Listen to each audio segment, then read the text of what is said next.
자리에서 일어나시겠습니다. 2019년 5월 19일 예수님교회 주일 예배를 성부와 성자와 성령 삼위일체 하나님께 드리겠습니다. 다 같이 묵상 기도하시겠습니다.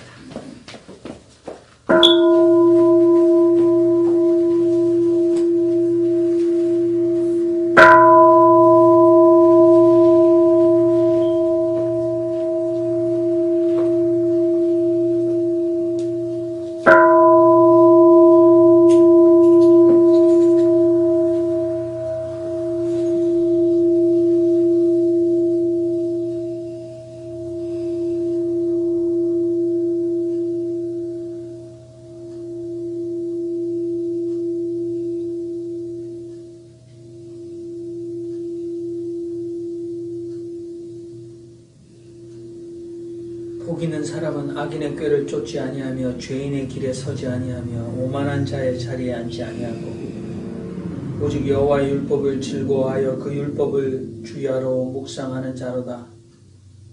저는 시냇가에 심은 나무가 시절을 쫓아 과실을 맺으며 그 잎사귀가 마르지 아니함 같으니 그 행사가 다 형통하리로다.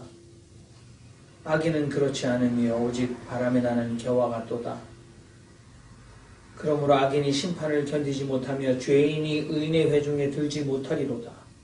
대저 의인의 길은 여호와께서 인정하시나 악인의 길은 망하리로다. 살아계시며 땅 아래에 있는 당신의 친백성들을 구원하시며 속량하시는 하나님, 우리를 속량하여 우리를 지명하여 너는 내 것이라 불러주신 하나님, 오늘 이 아침도 주님의 은혜를 감사합니다. 우리가 기쁨으로 노래하며 하나님 앞에 나아가며 이 마지막 때 예배하는 자들을 찾으시는 하나님 앞에 영과 진리 안에서 우리의 몸을, 마음을, 뜻과 정성을 드리는 거룩한 산제사가 될 수 있도록 이 한 시간 우리 가운데 임하시며 우리 예배를 받아 주시옵소서. 예수 그리스도의 이름으로 기도하옵나이다. 아멘. 지금 사도신경으로 우리의 신앙을 고백하시겠습니다. 전능하사 천지를 만드신 하나님 아버지를 내가 믿사오며 그 외아들 우리 주 예수 그리스도를 믿사오니 이는 성령으로 잉태하사 본중으로 마리아에게 나시고 본디오 빌라도에게 고난을 받으사 십자가에 못 박혀 죽으시고 장사한 지 사흘 만에 죽은 자 가운데서 다시 살아나시며 하늘에 오르사 전능하신 하나님 우편에 앉아 계시다가 저리로서 산자와 죽은 자를 심판하러 오시리라. 성령을 믿사오며 거룩한 공예와 성도가 서로 교통하는 것과 죄를 사하여 주시는 것과 몸이 다시 사는 것과 영원히 사는 것을 믿사옵나이다. 아멘. 찬송가 29장을 드리겠습니다.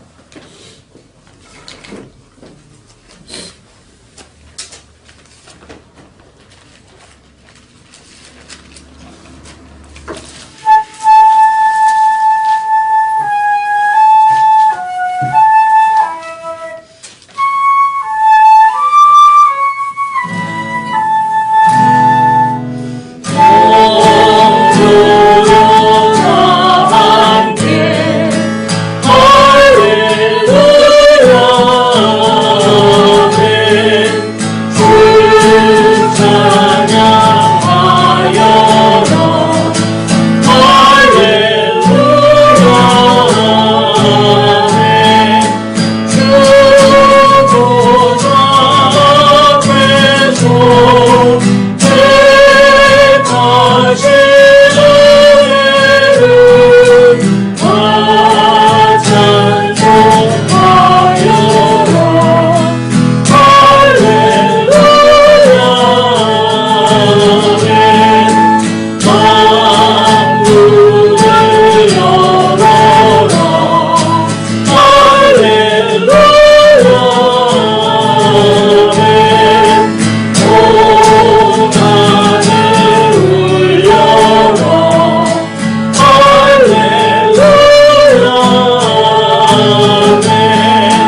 시간 다 같이 연합으로 하나님께 회개의 기도를 드리겠습니다.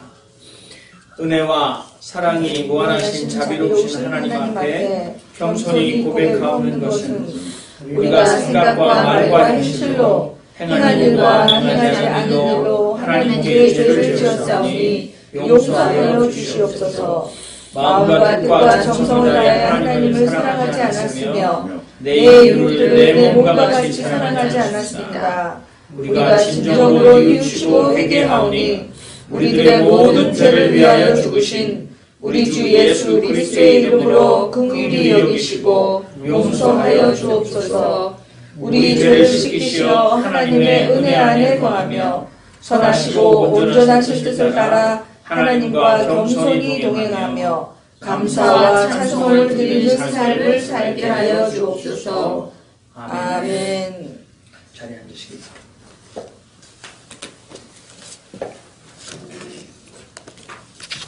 오늘 하나님의 말씀은 구약성경 이사야서 44장 21절에서 28절까지 말씀입니다. 구약성경 이사야서 44장 21절에서 28절까지 말씀입니다. 구약성경 1021면입니다. 이사야서 44장 21절에서 28절 말씀을 봉독해 드리겠습니다. 야곱아, 이스라엘아, 이 일을 기억하라. 너는 내 종이니라. 내가 너를 지었으니 너는 내 종이니라. 이스라엘아, 너는 나의 이름이 되지 아니하리라. 내가 내 허물을 빽빽한 구름에 사라짐같이 내 죄를 안개에 사라짐같이 도말하였으니 너는 내게로 돌아오라. 내가 너를 구속하였음이라. 이니라. 여호와께서 이 일을 행하셨으니 하늘아 노래할지어다. 땅의 깊은 곳들아 높이 부를지어다. 산들아 삼림과 그 가운데 모든 나무들아 소리내어 노래할지어다. 여호와께서 야곱을 구속하셨으니 이스라엘로 자기를 영화롭게 하실 것이니로다.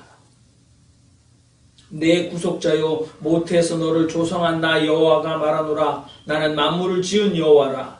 나와 함께한 자 없이 홀로 하늘을 폈으며 땅을 베풀었고 거짓말하는 자의 징조를 피하며 점치는 자를 미치게 하였으며 미치게 하며 지혜로운 자들을 물리쳐 그 지식을 어리석게 하며 내 종의 말을 응하게 하며 내 사자의 모략을 성취하게 하며 예루살렘에 대하여는 이르기를 거기 사람이 살리라 하며 유다 성읍들을 대하여는 이르기를 중건될 것이라. 내가 그 황폐한 곳들을 복구시키리라 하며 깊음에 대하여는 이르기를 마르라. 내가 내 강물들을 마르게 하리라 하며 고레스에 대하여는 이르기를 그는 나의 목자라. 나의 모든 기쁨을 성취하리라 하며 예루살렘에 대하여는 이르기를 중건되리라 하며 성전에 대하여는 이르기를 내 기초가 세움이 되리라 하는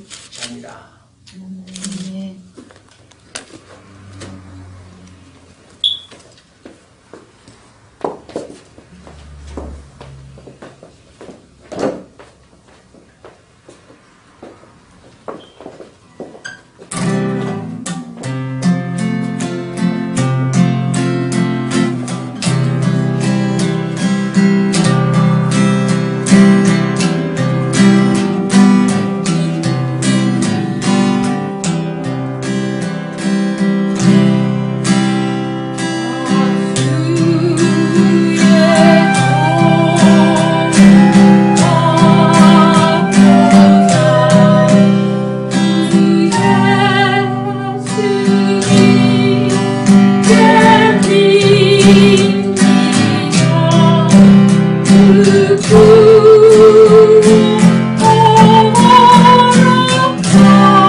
기도드리시겠습니다.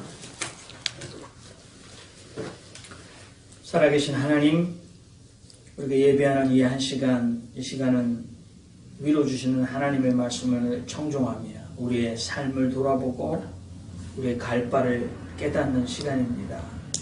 하나님, 이 세상에 많은 사람들의 말이 있고 또 듣고 말하며 때로는 기쁘고 때로는 분노하고 때로는 혼란스러워하는 저희들, 이 시간 하나님의 뜻을 우리에게 일러주시고 하나님 기뻐하시는 삶을 살아갈 수 있도록 우리를 깨우쳐 주시옵소서. 예수님의 이름으로 기도하옵나이다. 아멘. 이사야 44장 21절에서 28절까지 말씀입니다. 어느 목사님이 생활 속에서 자신의 신앙을 실천하는 한 좋은 방법을 고안해냈습니다.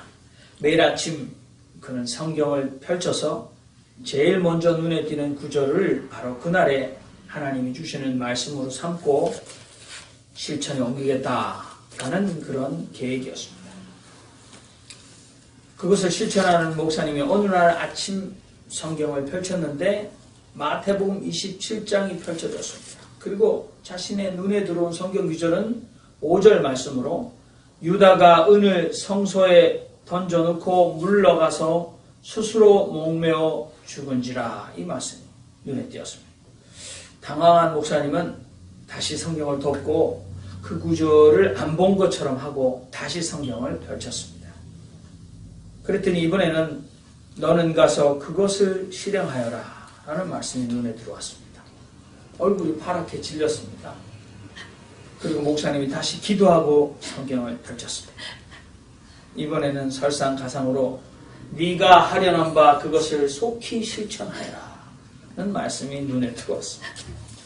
그 일이 있은 후 그 목사님은 다시는 성경을 그런 식으로 읽지 않고 제대로 성경을 정독하게 되었다고 합니다. 물론 우습게 얘기고 흔한 얘기입니다. 오늘 우리가 그 영어에 보면은 기독교인들을 이렇게 비난하는 사람들 중에서 성경주의자라는 말이 있어요. 영어로 하면 비블리시스트입니다. 원래 이 바이블이라는 말은 여러분들, 이게 옛날에는 종이가 발명되기 전에 중국에서 종이가 발명됐지 않습니까? 이게 파피루스였어요. 파피루스. 그러니까 파피루스가 뭡니까? 갈대예요. 이집트 나일강에 갈대가 있는데 그 갈대를 쪼개서 폈어요. 그래서 펴서 그걸 붙였습니다. 그래서 종이처럼 만들었기 때문에 쉬운 일이 아니었습니다. 그래서 그래서 이게 바이블, 바이블이 됐습니다. 그래서 원래 바이블이라는 말을 따라가면 그냥 책이라는 뜻입니다. 그런데 오늘 우리는 성경이라고 높여서 얘기합니다. 그런데 어떤 사람은 성서라고 말하기도 합니다. 성서, 거룩한 책이다라는 거예요. 그런데 한국 교회 안에서는 성경이라고 말하면 훨씬 더 경건해요. 경전으로 올려주니까. 그러나 이걸 거룩한 책, 그러면 앞에 이미 성 또는 거룩한이라는 말이 있기 때문에 거룩한 경전, 이렇게 하는 거죠. 그러니까 거룩한 책, 영어로 번역해도 Holy Bible, 거룩한 이 비블리오, 이게 파피루스에서 왔기 때문에 거룩한 책이에요. 그런데 비블리시스트, 이게 성경주의자는 어떤 사람이냐면 자신의 모든 지식의 원천을 성경으로 삼아서 그 성경의 권위를 가지고 세상사 살아가는 모든 상황과 모든 일의 기준으로 삼으려는 자. 좋은 점도 있고 나쁜 점도 있습니다. 특히 여러분들 아주 우리가 머리 아픈 소위 말해서 이단이라고 말하는 여호와의 증인이나 제7일 안식 교인들을 만나보세요. 그 사람들은 예배를 토요일날 드려야 된다, 안식일날 드려야 된다고 얼마나 성경을 찾아대는지 정신이 없지 않습니까? 여호와의 증인도 마찬가지고 제7일 안식교도 마찬가지예요. 몰몬교는 예수님께서 북미 대륙에 나타나셔가지고 또 조셉이죠. 조셉 스미스. 그 사람한테 성경을 또 주셨어요. 그게 몰몬경이에요. 그래서 아무튼 여호와의 증인이 됐습니다. 그 사람들 보면 성경의 도사들 아니에요? 그래서 이 비블리시스트 성경주의자가 비블리시즘, 그래서 이게 뭐 성경 문자 우상화, 성경의 글자 하나하나 절대주의자가 되는 거죠.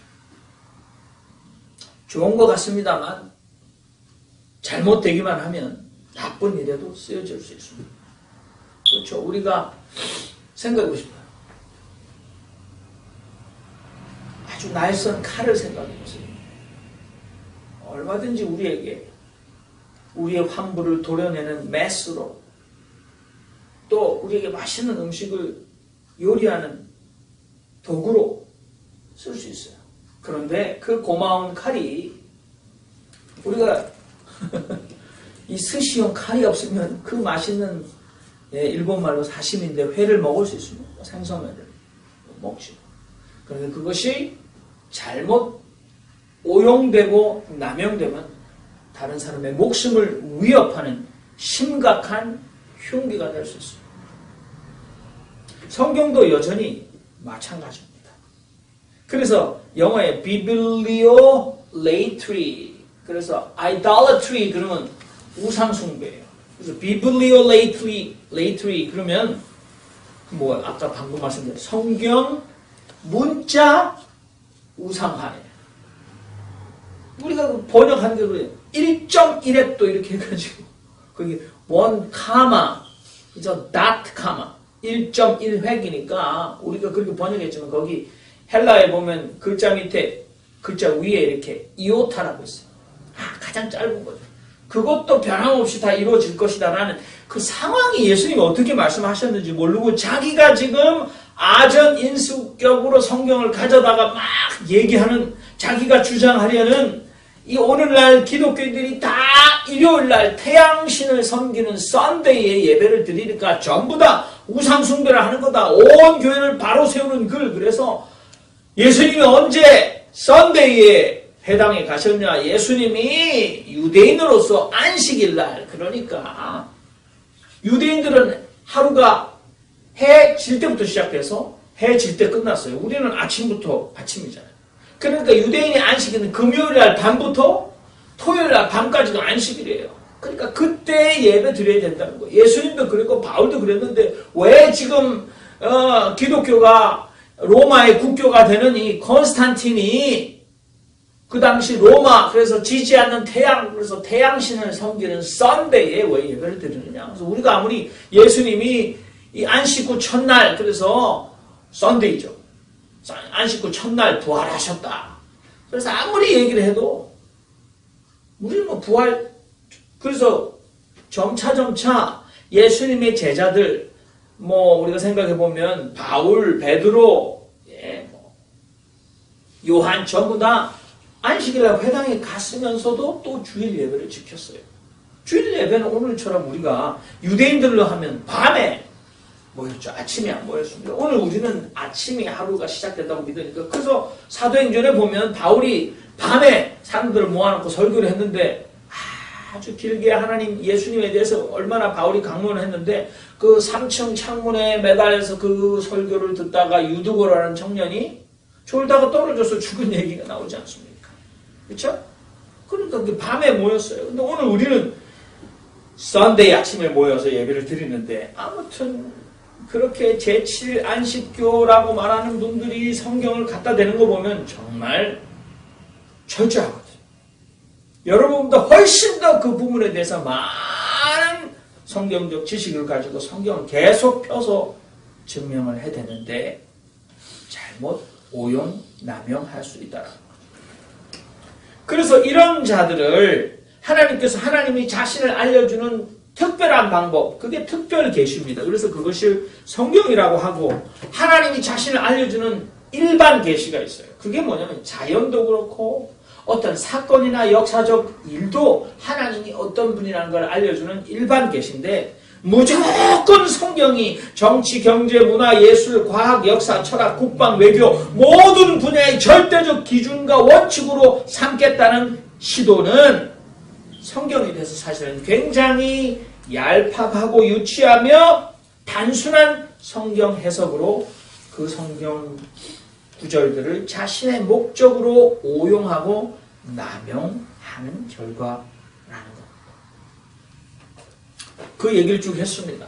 근데 오늘 사실은 이 얘기를 하려고 하는 이유는 뭐냐면 우리가 생각하는 성경을 잘못 쓰는 것처럼 우리가 성경 안에서 굉장히 우리가 중요한 주제라고 생각하는 한 생각도 우리에 의해서 왜곡되고 남용되고 오용되는 경우가 많아졌습니다.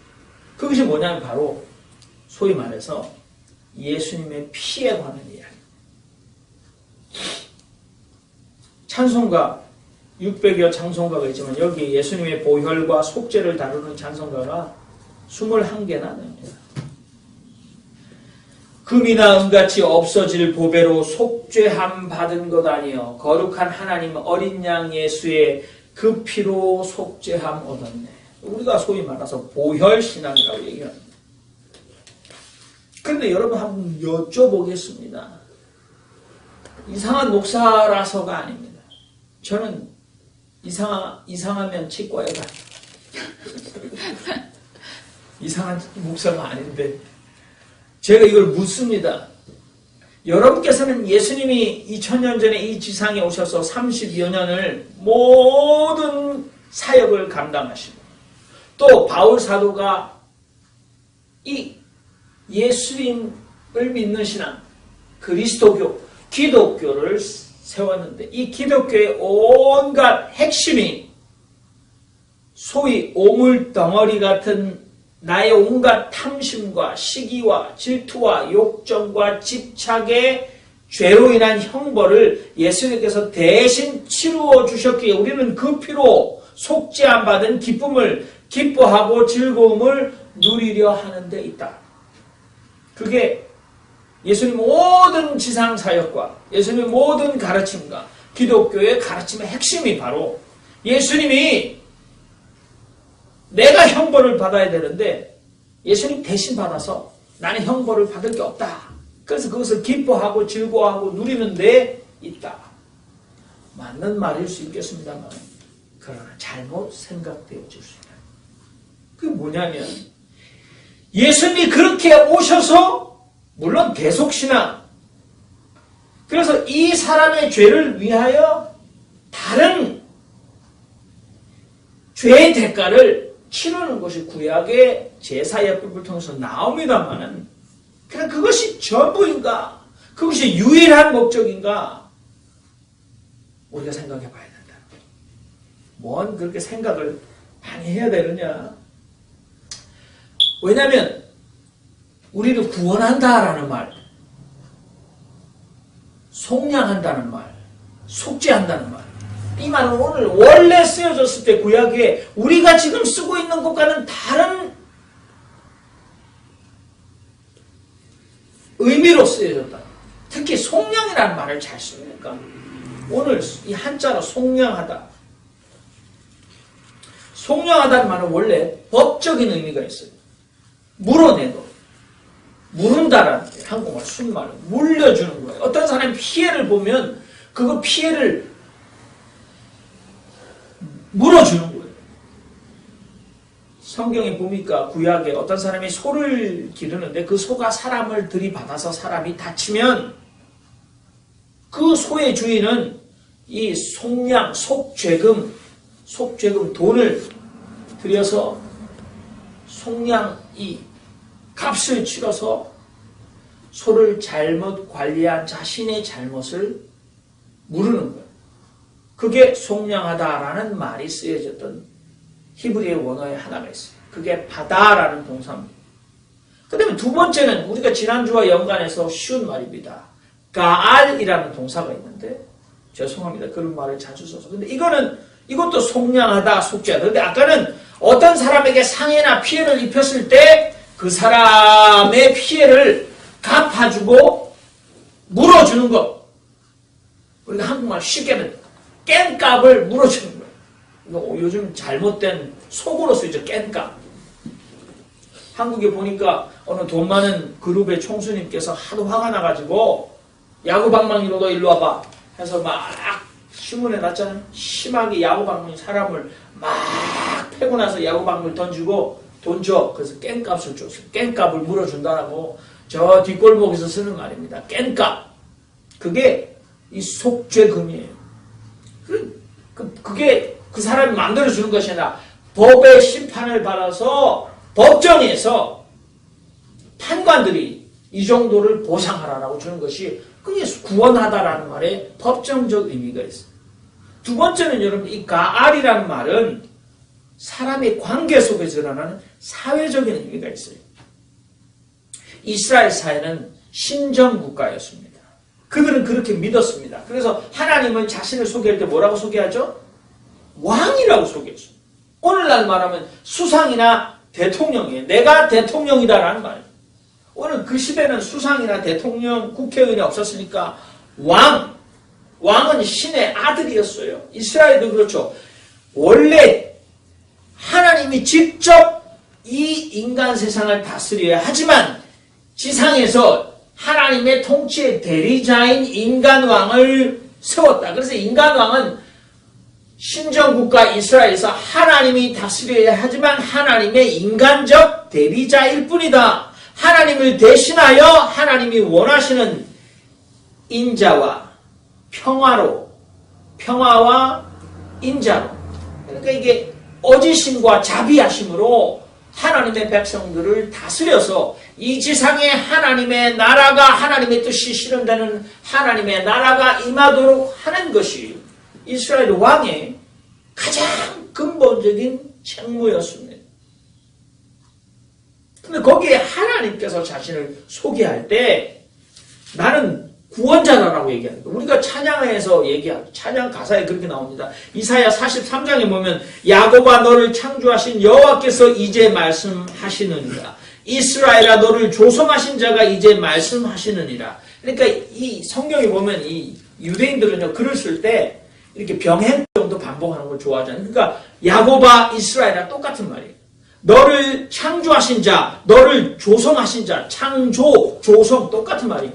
이제 말씀하신다, 이제 말씀하신다. 그러면서 너는 두려워 말라, 내가 너를 구속하였고 내가 너를 지명하여 불렀나니 너는 내 것이라. 우리 복음성가 가수, 성가사라고 하는 박종호 씨가 부르는 두려워 말라. 그 찬양에 보면 내가 너를 구속하여 불렀나니 너는 내 것이라. 막 이렇게 찬양을 하는데 그대로 불렀어요. 너는 내 것이라. 내가 너를 구속하여 불렀나니 너는 내 것이라. 그래서 우리가 하나님 것이라니까 우리가 기분이 왠지 좋잖아요. 그런데 여기에 이 이사야 43장에 하나님이 자신을 소개할 때 굉장히 중요한 말씀하시니까 들으라고. 이제 말씀하신다 하나님이. 너를 지으신 자. 너를 만드시니까 이제 말씀하시니까 들어라라고 하나님께서 너는 두려워 말라. 뭘 두려워합니까? 종이고 노예였다는 거죠. 그렇지만 내가 너를 구속해 속량해냈다. 내가 너에게 네 몸값을 지불했다. 그래서 이제는 너는 저 악한 원수의 너의 원수 상전에 속한 것이 아니라 이제는 나에게 속했다. 너는 내 아들이고 너의 종이다. 이제는 너는 하나님의 종이다. 그래서 거기 보면 물이 너를 침몰치 못할 것이고 불 가운데 네가 지나도 불이 너를 타게 하지도 사르게 하지도 못할 것이다. 나는 내 여호와 내 하나님이여 이스라엘의 거룩한 자여 너의 구원자이니라. 이게 구원자가 다른 말로 하면 메시아라고 여러분들 마사 메시아 고엘이라는 고엘. 왜냐하면 이 고엘에서 가알 동사가 구해내다. 다른 말로 하면 여러분들 몸값을 지불해 주다. 물려주다. 그 가알이에요. 그리고 그거 물려주는 사람 그게 고엘이에요. 그러니까 하나님은 너의 고엘 구원자다. 그리고 내가 애굽을 너의 속량물로 아까 말씀 깽값으로 속량물로. 그게 뭐냐? 영어로 보면 ransom이에요. ransom이 뭔지 아세요? ransom. 영화 제목도 ransom. 멜 깁슨이 나온 영화. 멜 깁슨은 ransom이 있어요. 한국말로 영화 제목을 할 때 그걸 몸값 이렇게 번역 안 하고 한국의 영화가 나올 때 ransom이라고 그대로 했어요.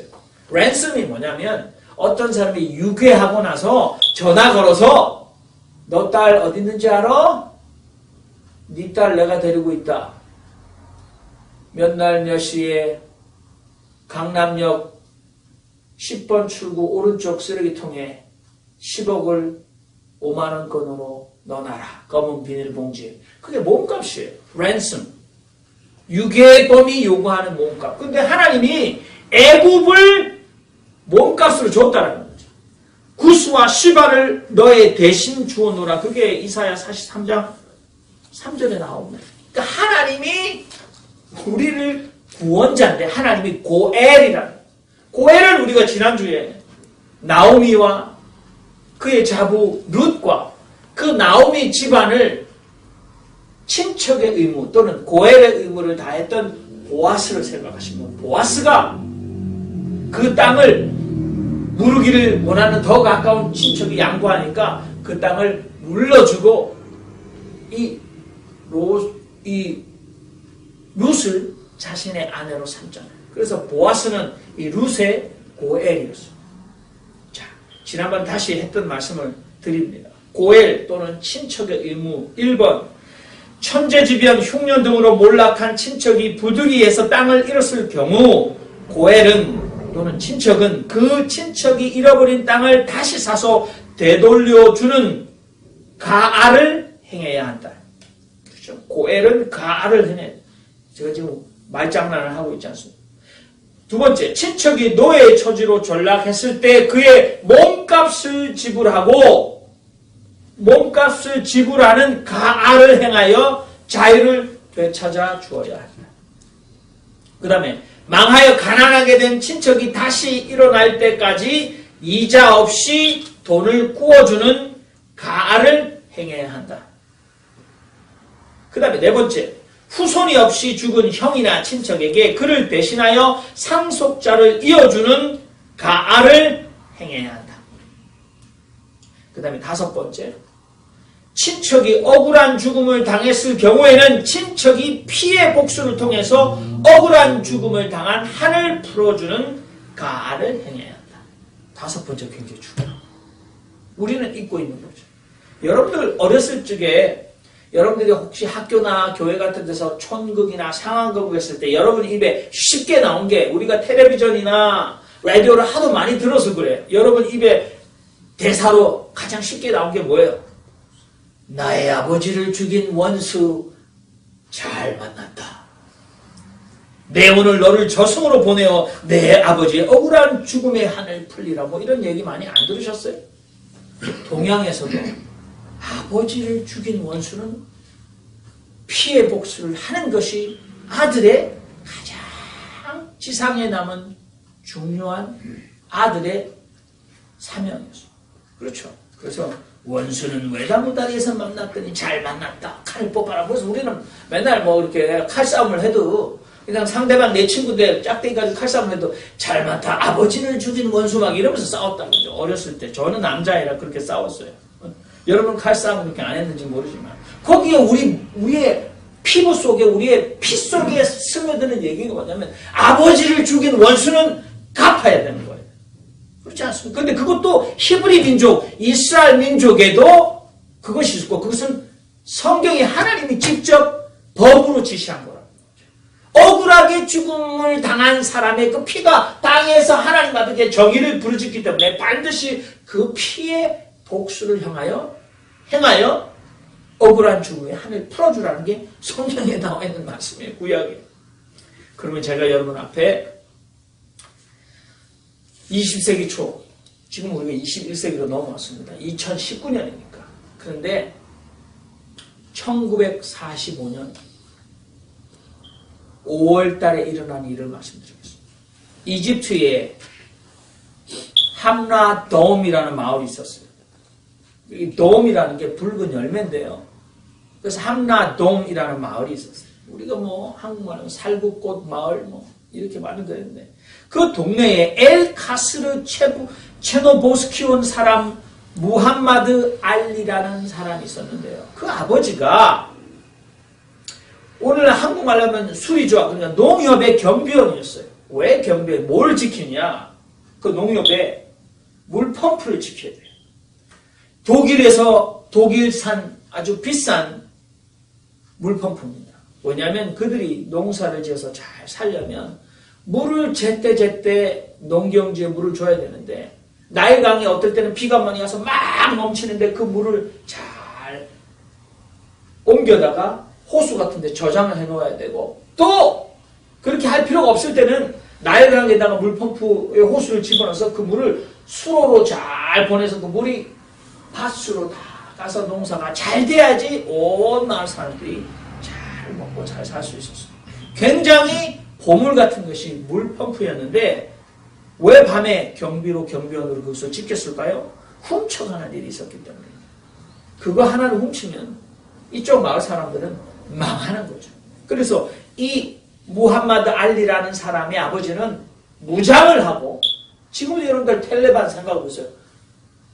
이게 사립 경호원들이 다 무장하죠. 무장을 하고 그 펌프를 지키는 일을 하려고 했는데, 왜냐하면 가끔씩 누구나 밤에 와서 몰래 숨어들어서 그 비싼 독일산 펌프를 훔쳐가니까. 그런데 어느 날 밤에 침입자가 침입해서 그 펌프를 훔쳐가려고 했을 때 아버지는 그자를 경고하고 그 사람을 내쫓는 과정에서 그 사람을 사살하게 됩니다. 그런데 24시간 안에 이 함나돔 하우와리스라는 집안의 사람들이 와서 그 무함마드 알리를 살해했어요. 이 사람은 경비원으로서 자신의 주어진 임무를 다하기 위해서 이 사람을 사살했는데 이웃 마을 하우와리스 집안 사람들이 와서 아버지를 살해했습니다. 어머니는 무함마드 알리와 그의 6 형제, 그러니까 7 아들을 모아놓고 대성통곡을 하며 아이들에게 말했습니다. 칼날을 아버지 시신 앞에 세우고 나서 그들에게 맹세를 시킵니다. 복수하라. 그래서 무함마드 알리는 매일 그 뒤로 숫돌에다 낫을 갈면서 아버지의 원수를 갚겠다고 맹세를 계속해서 다짐합니다. 그 뒤 어느 날 동네 친구가 알리의 집에 헐레벌떡 뛰어들어옵니다. 자신의 아버지를 죽인 함나돔 마을의 한 사람이 먼지나는 신장로 곁에서 지금 지쳐서 드러누워 낮잠을 자고 있다고 알려줍니다.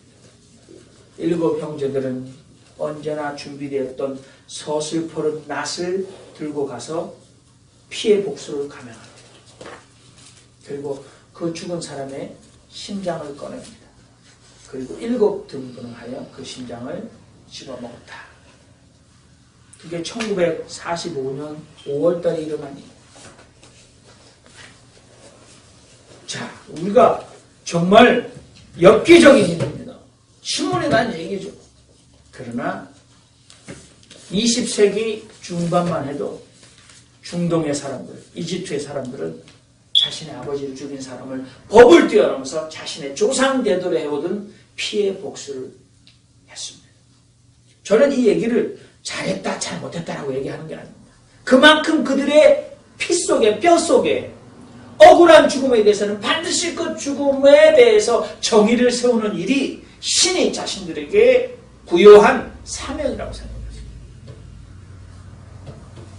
물론 이것도 오용될 수 있습니다. 그런데 충격적인 것은 하나님이 고엘이라는 사실. 그 말은 뭐냐면 하나님께서 자신의 친백성들이 망하게 됐을 때 하나님께서 그들이 잃어버린 땅을 다시 되찾아 주시는 하나님, 그들이 노예가 됐을 때 속량금, 랜섬, 몸값을 지불하고 그들을 해방시켜 주시는 하나님, 후손이 없어 죽으면 그의 후손을 이을 수 있도록 보호해 주시는 하나님, 그리고 억울한 죽음을 당한 사람은 그 죽은 자의 피의 복수자가 하나님이 직접 되셨다는 무시무시한 선언입니다. 오늘 우리는 하나도 안 무서워요. 민법, 상법, 이민법, 형법이 다 있어서 누가 나를 죽이겠습니까? 하나님 나를 죽이겠습니까? 그렇게 믿는지도 모릅니다. 그러나 성경에 보면 하나님께서는 특별히 이스라엘에, 특히 히브리 사회에서 3대 약자가 있어요. 보호해주고 친척, 고엘도 없는 사람이 있었어요. 3대 약자가 누굽니까? 나그네, 고아, 과부예요. 과부, 남편이 없는 여자입니다. 고아, 아버지가 없는 아이입니다. 나그네, 땅 하나 없이 방황하는 유랑자입니다. 근데 하나님이 바로 이 고아와 과부와 나그네 3대 약자의 혈친 복수자가 되겠다고 선언하십니다. 구약에 너무나 많습니다. 시편 146편 9절에 여호와께서 나그네들을 보호하시며 고아와 과부를 붙드시고 악인들의 길은 굽게 하시는도다, 그렇게 노래했습니다. 스가랴서에 보면 과부와 고아와 나그네와 궁핍한 자를 압제하지 말라, 그를 착취하지 말라는 거죠. 그들의 인권을 누르지 압제하지 말라, oppress, 그들을 못살게 굴지 말라, 그들을 해하려고 마음에 계획하지도 말라. 예레미야 선지자는 이렇게 말했습니다. 이방인과 고아와 과부를 압제하거나 학대하지 말며 이곳에서 무죄한 피를 흘리지 말라. 여기 이방인은 오늘날 이민자입니다. 이주자입니다. 소위 우리가 말하는 서류 미비자 또는 불법 체류자에 있을 수 있습니다. 우리가 하나님 신앙을 지키고 있다면 오늘 우리는 이민자를 압제하거나 학대하면 하나님의 법에 정면으로 하나님이 그 서류 미비자, 소위 말해서 미국 사람들이 말하는 불법 체류자의 속량자, 고엘, 혈친 복수자 되겠다고 선언하고 계신데, 기독교 신앙으로 미국의 대통령이 자기가 믿는 기독교 신앙으로 그 도널드 트럼프가 RC 출신이에요. Reformed Church in America에서 어렸을 때 교회 다녔을 때 그 교회 출신이에요. 부끄러운 일이죠. 도대체 어떻게 가르쳤는지. 가난하고 궁핍한 자를 압제하고 나그네를 부당하게 학대하였으므로 내가 내 분노를 그들 위에 쏟으며 내 진노의 불로 멸하여 그들의 머리에 봉하였느니라. 주 여호와의 말씀입니다. 무서운 말씀입니다. 나그네, 과부, 고아를 학대하고 압제하는 자, 하나님의 분노를 그들에게 쏟으며, 아까 그 무함마드 알리가 낫을 가지고 복수를 행하여 그 심장을 꺼내 7조각하고 7형제들이 그 맹세대로 그 심장을 씹어 먹을 만큼 하나님께서 그 압제한 죄악에 봉하겠다, 상선벌악하시겠다라는 말씀입니다. 그게 구원의 계획, 원래 컨셉입니다. 그래서 구원은 오늘 우리가 나 구원 받았네, 너 구원 받았네, 주의 보혈 능력이 또다, 주의 피 믿으오. 그래서 피를 얘기합니다. 그러면서 주님의 피가 우리를 속량하시는 이 주의 보혈이 어떤 의미예요? 그것은 우리를 건져낸다는 것은 아주 추상적이고 관념적이고 영적이고 내세적이고 개인적인 생각으로 구원을 얘기한 것이 아니라, 성경은 이 구원이야말로 사회적이고 공동체적이고 현실적인 개념, 구체적인 개념, 왜곡된 인간의 관계 속에서 발생하는 죄악, 그 죄악의 근본 원인을 치유하는 구원입니다. 이 얘기를 교회가 안 합니다. 교회가 십자가의 보혈을 하는데 다른 방법으로만 해요. 여러분들은 주님의 십자가가 여러분을 구원하는데 금이나 은같이 없어질 보배로 속죄함 받은 것 아니요 거룩한 하나님 어린 양 예수의 그 피로 속죄함 받아내. 여러분들 이 세상의 모든 죄를 맑히시는 주의 보혈, 그 찬양을 부를 때 그 예수님의 보혈, 주의 보혈 능력이 또다. 그 피가 어떤 구체적인 상황에서 여러분을 씻어내십니까? 구원해냅니까?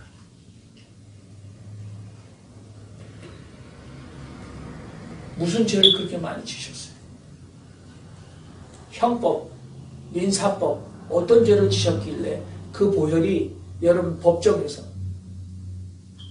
여러분들을 무죄로 선언하는 마술적인 힘을, 그래서 우리가 피만 보여주면 판사가 여러분들 판결할 때 무죄하고 여러분들을 석방합니까? 근데 우리는 그렇게 홀린 듯이 찬양을 하면서 굉장히 개인적인, 내 영적인, 내세적인 아주 두리뭉실한 관념적인 구원만 얘기하고 있습니다. 그러나 이 구원이라는 말이 나왔던 이 구약의 성경의 곳곳에서 아주 구체적인 억압받는 사람들이 실제로 해방되고 그 압제에서 벗어나는 상황은 전혀 얘기하고 있지 않습니다. 그것은 십자가의 의미를 또는 보혈의 의미를 오용하는 겁니다. 남용하는 겁니다. 왜곡하는 것입니다. 여러분, 요한복음에 예수님이 지나가실 때 예수님의 제자 중에 보라, 세상 죄를 지고 가시는 하나님의 어린 양이다. 근데 이 지고 간다는 말은 여러분, 세상 죄를 한자로 도말하시는, sweep away, 쓸어버리시는, 또는 세상 죄를 제거하기 위하여, 세상 죄를 제거하기 위한 하나님의 어린 양으로 오셨다. 물론 거기에 구약의 희생제사와 양과 이 속죄제가 그 그림, 언어, 메타포, 그것이 들어갔습니다만 예수님은 세상 죄를, 어떤 죄악을, 영적인, 개인적인 포함됩니다. 그러나 사회적인, 인간과 인간이 만나 저지르는 온갖 종류의 죄를 도말하시고 제거하고 쓸어버리시기 위해서 오셨고, 그것을 쓸어버리시다가 십자가에 처형당하셨다. 그래도 처형당하셨지만 3일 만에 살아나시며 이 일은 반드시 완성된다. 이 일은 절망으로 끝나는 것이 아니라 감사와 희망으로 끝난다라고 우리에게 보여주셨어요. 그래서 누구든지 나를 따르려거든 제 십자가를 바로 지고 나를 따르라 했을 때 여러분의 십자가가 무엇입니까?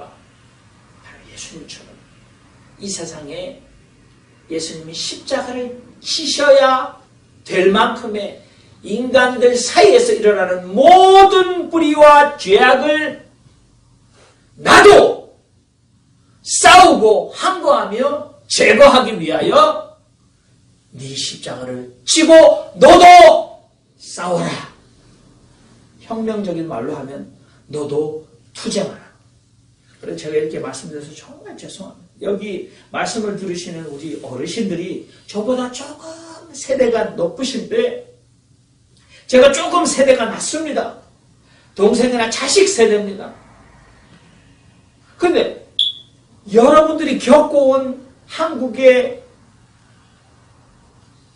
근대사와 제가 겪은 것이 조금 달라서 생각이 다른데 어떻게 하다가 기독교가 이렇게 태극기를 들고 십자가를 들고 손간에 가운을 입고 나가서 한국에서 가짜뉴스를 계속해서 만들어대는, 그래서 초기 기독교에 북한의 기독교인들은 미국이 들어올 때 미국은 구세주였어요. 공산주의는 악이었습니다. 공산주의의 치하에서 자신들을 구원해내는 하나님 보내신 천사가 미국이었어요. 그래서 태극기 부대가 성조기까지 들고 나와서 한국 사회에서, 그것도 대형 십자가를 들고 나와서 어떤 죄악을 집니까 그분들이?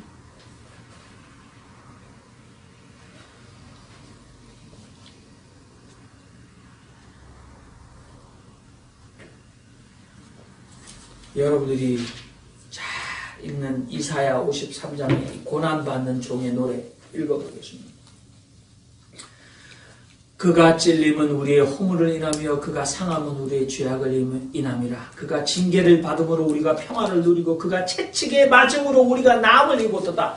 우리 이사야 성경 53장이 이 고난받는 종의 노래를 가지고 우리는 예수 그리스도를 당장 생각합니다. 그러나 예수님 오시기 전에 수백 년 전, 최소한 700년 전에 이사야 성경을 읽는 유대인들은 이것을 보면서 예수님을 볼 수 없었습니다. 700년 뒤에 일어나는 일인데. 그래도 오늘 우리는 예수 믿는 우리는 이사야 53장 그가 찔림은 우리의 허물을 인하며 그가 상함은 우리의 죄악을 인함이라. 그가 징계를 받음으로 그가 채찍에 맞음으로 우리가 나음을 입었는데 그걸 우리는 바로 예수 그리스도로 바로 생각합니다. 그러나 이 이사야서가 처음 쓰여졌고 그것을 읽는 사람에게는 예수 그리스도를 상상할 수 있는 상상력이 없었습니다. 700년 전의 일입니다. 그들에게 이 그는 누굴까요? 고난받는 종입니다. 여호와께서 세우신 고난받는 종. 여러 사람일 수 있습니다. 선택된 무리일 수 있습니다. 그들이 우리의 죄악 때문에 그들이 고통을 당해서 이제 우리가 남을 입는다는 것입니다. 이들은 누구였을까요? 이사야서는 이스라엘 백성들이 전부 다 바벨론으로 잡혀가 남의 나라의 노예로 종살이하는 시대입니다.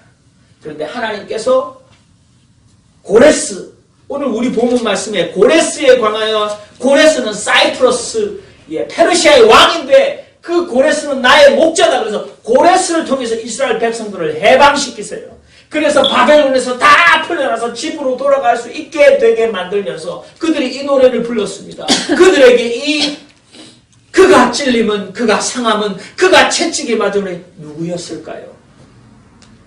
예수 그리스도를 부인하라는 것이 아닙니다. 그렇죠. 목사가 어떻게 그럴 수 있겠습니까? 그들에게는 우리의 죄악을 대신해서 우리의 죄를 스스로 온몸으로 뒤집어 쓴 하나님이 정한 고난의 종이 있었다.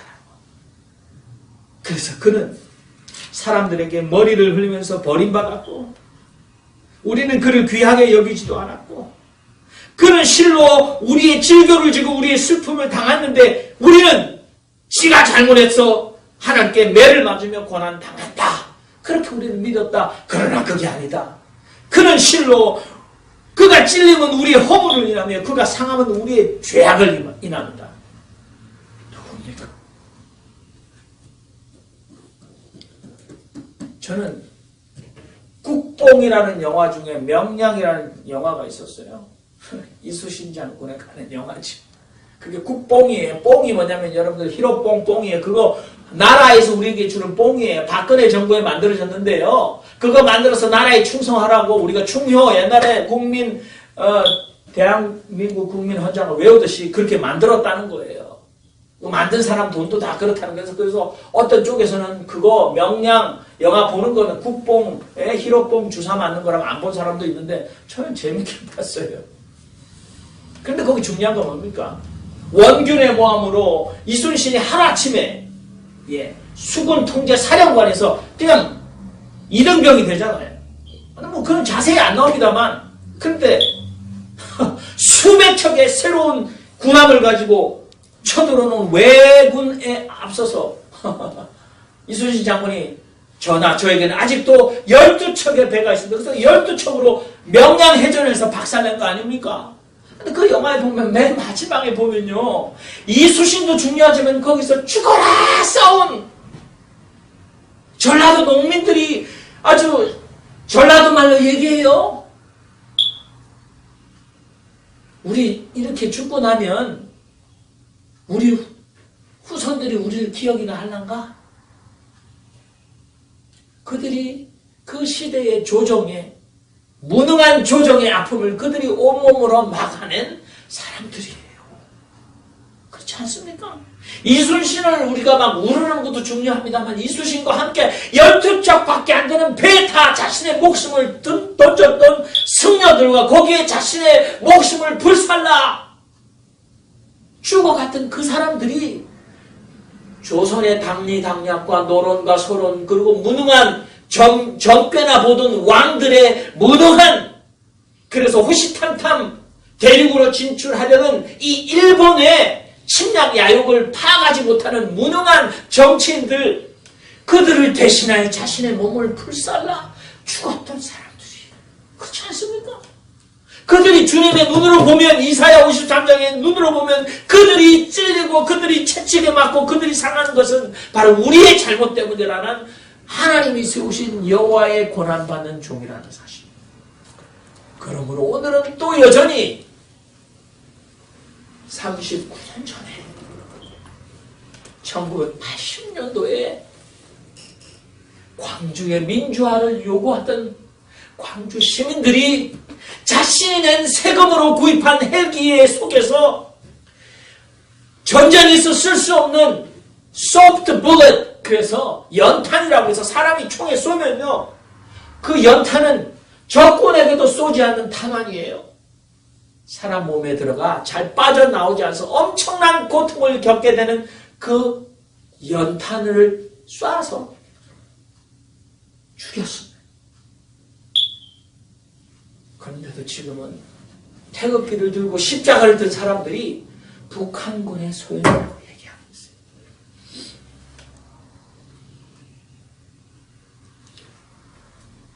(39년이) 지났어요. 그래서 그거 받아먹은 사람, 돈 받아먹었지 다 공개해놓고,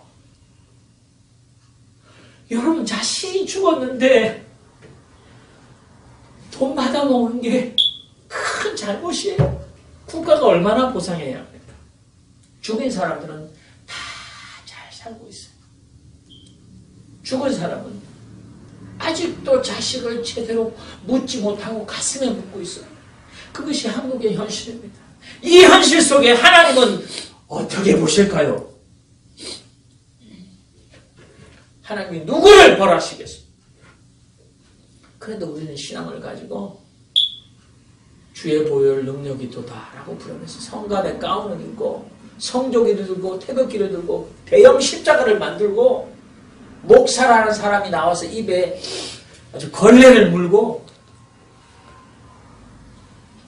역사를 바로 세우겠다는 정치인들을 매도하고 있는 것이 한국의 기독교의 수준입니다. 그 정도 수준으로 믿으려면 자기 마음대로 성경을 읽어요. 우습지 않습니까? 그 목사들이 처음에 그 목사가 여러분 제가 오늘 처음에 얘기했던 뭡니까 그게? 제가 설교를 맺겠습니다. 흥분할 필요가 없습니다.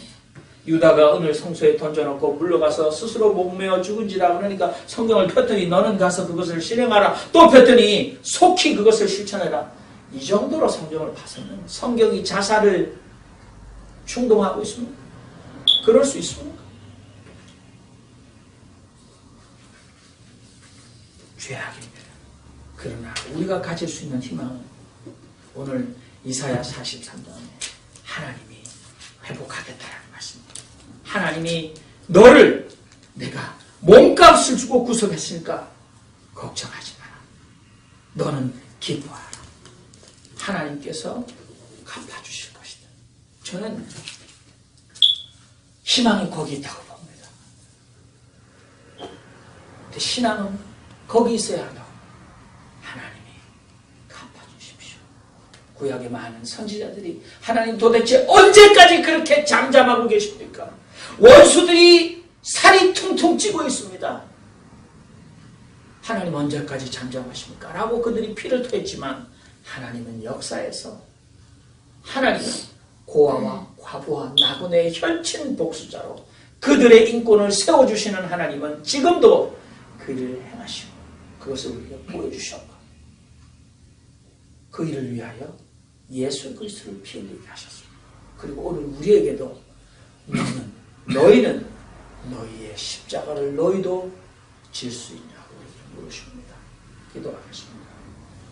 살아계신 하나님,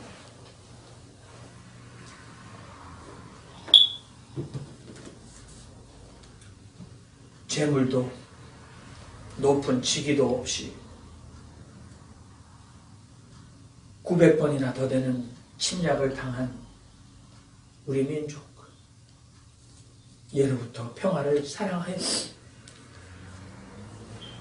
백이민족, 흰옷을 입고 누구와도 어울렸던 민족, 노래하고 춤추는 우리 민족. 그러나 그 평화를 지키기 위해서 얼마나 많은 사람들이 찢기고 뜯기고 죽어갔습니까? 그런데 우리 속에 있는 식민지 근성이 우리를 나누고 아직도 우리를 위하여 대신 고통당한 저들의 아픔을 이해하지 못하고 그들의 가슴 속에 대못을 밟는 정말 어이없고 슬픈 일들이 이 땅에 아직도 버젓이 일어나고, 같은 교회 안에서도 하나님의 뜻을 헤아리지 못하고 성경으로 사람을 정죄하고 비난하는 정말 어두운 시대에 우리가 살고 있습니다. 그러나 하나님, 우리를 불쌍히 여기시고, 하나님, 우리를 하나님께서 혈친 복수자가 되어 시대의 아픔을 구속하시는 놀라운 일이 끝나지 않았다는 믿음이 우리 가운데 있게 하여 주시옵소서. 그리하여 우리가 다시 우리 민족 원래의 모습으로 흰옷을 입고 다른 누구와도 어울려 노래하고 춤추는 평화의 민족으로 살게 하옵소서. 광주로 인하여 자식을, 남편을 잃어버린 수많은 저들의 마음을 하나님이 위로하시고, 하나님 반드시 하나님이 혈친 복수자가 되어주셔서 악인의 길은 망한다는 성경의 진리를 우리 눈앞에서 보게 하여 주시옵소서. 예수님의 이름으로 기도하옵나이다. 아멘. 이 시간 찬송가 521장을 드리겠습니다.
결단의 기도를 인도해 주시옵소서.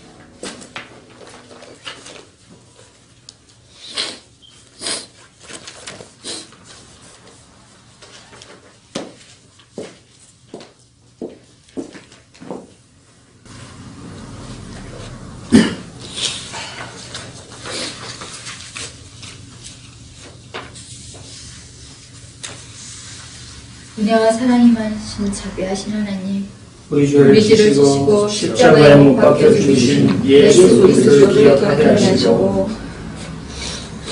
사흘 만에 죽은 자 가운데 다시 살아나시어 부활의 첫 열매된 것을 증거하게 하소서. 의뢰하며 이웃을 사랑하며 예수 그리스도의 다시 오심을 기다리며 살게 하소서. 하나님 아버지, 주님의 은혜에 감사합니다. 지난 한 주도 저희를 날마다 새로운 은혜 안에서 지켜주시고 한 주를 시작하는 이 아침에 하나님을 사모하는 마음으로 예배드릴 수 있는 축복을 주시니 참으로 감사드립니다. 아멘. 저희를 깨끗하게 하시고 날마다 성결한 삶을 살도록 도우시는 성령님, 저희의 온전치 못한 마음과 생각과 행실을 정결케 하시니 하늘의 영광을 바라볼 수 있는 큰 마음을 갖도록 저희 모두가 준비되기를 원합니다. 아멘. 이전에 불편하고 굳은 마음들을 부드럽게 하셔서 말씀의 진리를 저희 각자가 깨닫게 하시고 진리 가운데 온전히 저희 모두를 머물게 도와주시옵소서. 몸의 할례가 아닌 저희들의 마음의 할례를 원하는 성령님,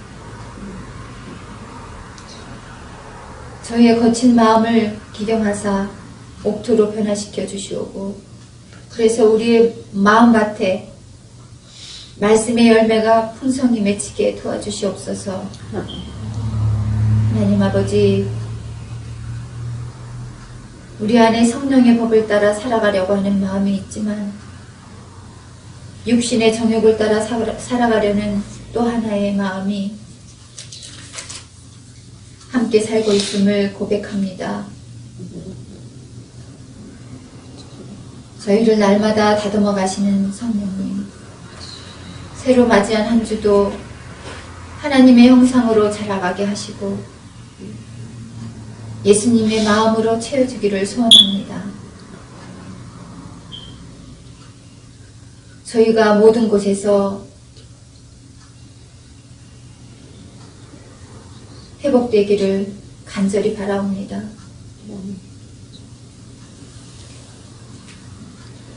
우리 안에 강력한 죄의 성향을 통제하시고 성령의 인도하심을 저희 안에 깊숙이 머물게 도와주시옵소서. 또한 눈앞에 보이는 것만을 쫓는 저희가 아니라 보이지 않는 하나님을 소망하며 절망 속에서도 또한 고난 속에서도 묵상하며 이 시대 주님이 원하시는 게 무엇인지 깨어서 기도하게 저희를 이끌어 주시옵소서. 성령으로 우리 안에 거하시는 예수 그리스도의 이름으로 간절히 기도드렸습니다. 아멘.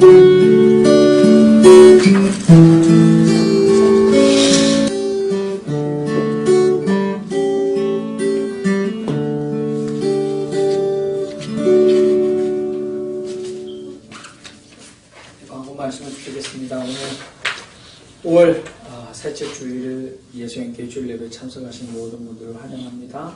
그리고 저희 집에서 신교 주일 치교가 있습니다. 한 번도 빠지지 마시고 참석해 주시고요. 이승월 집사님께서는 사실 지금 사업 때문에 너무나 많은 일들이 한꺼번에 생기시고 또 처리할 일 때문에 2주가 지나셨는데 오시지 못하셨습니다. 다음 주에 오실 것 같고요. 그다음에 고경수 권사님 지금 따님을 방문하러 화랑 암스테르담에 계신데 아마 곧 돌아오십니다. 다음 주에 오실 수 있으실 것 같고요. 그리고 또 우리 에스카사 잡지 제니포 대표님도 오늘 아침에 병원 가야 되는 관계로 참석하지 못한다고 저에게 알려주셨습니다. 다른 광고 없으시면 다 같이 일어나셔서 59장 1절만 찬양을 드리고 나서 축도로 마치도록 하겠습니다. 성전을 떠나가기 전 머리를 숙일 때 주께서 함께 계시고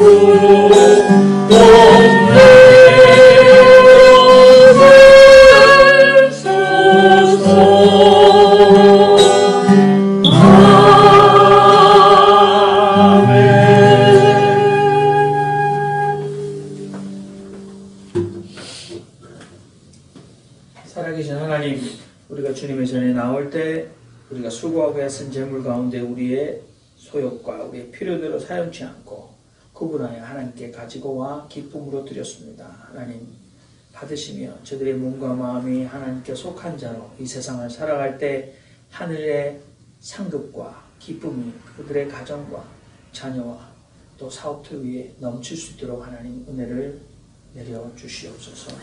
이제는 우리 주 예수 그리스도의 은혜와 하나님 아버지의 극진하신 사랑과 성령의 교통감화 충만하심이 오늘도 예비하며 한 주간을 믿음으로 살기로 다짐하는 당신의 사랑하는 친백성들의 몸과 마음과 영혼 가운데 이제로부터 영원토록 함께 하시기를 간절히 축원하옵나이다.